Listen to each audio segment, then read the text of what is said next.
Your ability to make someone else do something, whether that is take an action or whether it's to think in a slightly different way. I think influence is basically about a person that can create an action in another person or other people, whether that action be taking them to a place, moving them maybe to a website, making them purchase something, making them share something, and also, I think perhaps more importantly, making them change opinion. Influence is the ability to get people to do things. I think the challenge is how do you keep influence and how is influence used? Influence can be, very many things, can't it? In social media terms, I think your influence is perhaps a more powerful metric than your followers. Although conversely, the more followers you've got, the more of an influence you can be. So there's a weird sort of dichotomy there. I think the meaning of influence is the ability to make other people do what you want them to do. Influence, in my view, is topic-specific relevance. I think it's really more about developing your reputation. I feel that influence is really not about getting people to buy stuff or getting people to adopt stuff or getting people to do things necessarily that they don't want to do.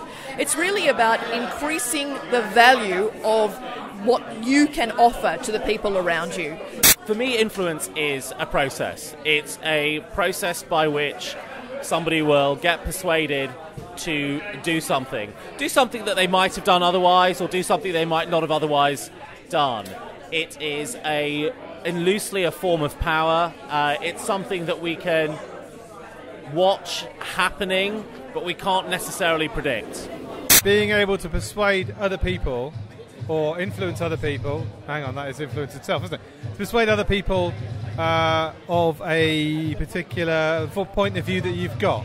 It was once defined to me by a man called Blake Charnley, and he said, a trusted referral is more powerful than any amount... No, sorry, tell a lie. A trusted referral from a non-branded independent entity is more powerful than any amount of marketing, advertising or PR. That is manifesting itself as simple as, what would you like to drink?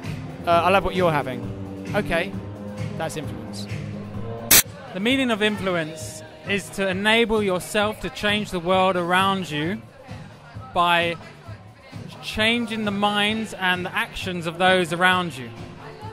And once you empower yourself to influence yourself into changing your own thoughts and your own mind, it then enables you to change those actions and thoughts of those around you, and then have a positive effect or a negative one, depending on your influence.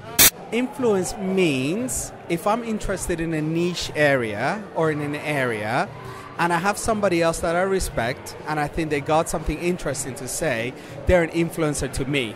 Give you an example. I like football. I like Juventus. And if somebody knows a lot about Juventus, about their players and what they've been up to, he's an influencer to me. On Twitter, firstly, influence definitely isn't popularity. It's a lot more than that. It's about taking people with you, with your ideas, convincing people, persuading people, getting them to share your ideas, share your information, share what you're trying to say, and to do that in quite a meaningful way, actually, and to really engage with it also. So I think influence online is starting to mean something slightly different than offline, and there's quite a lot of overlap. Very interesting question. I think influence is your propensity to, obviously, affect what other people do and what other people say and how other people think. If you live influential offline, chances are you're going to be influential online as well. Influence is finding stuff that you're passionate about and trying to share that with others. So I think things like Twitter are excellent like that, because you can kind of, in a very serendipitous way, jump between many different things, make some random connections that actually bring some meaning, and then you can pass that meaning on. So that, I think, is a pretty good definition of influence.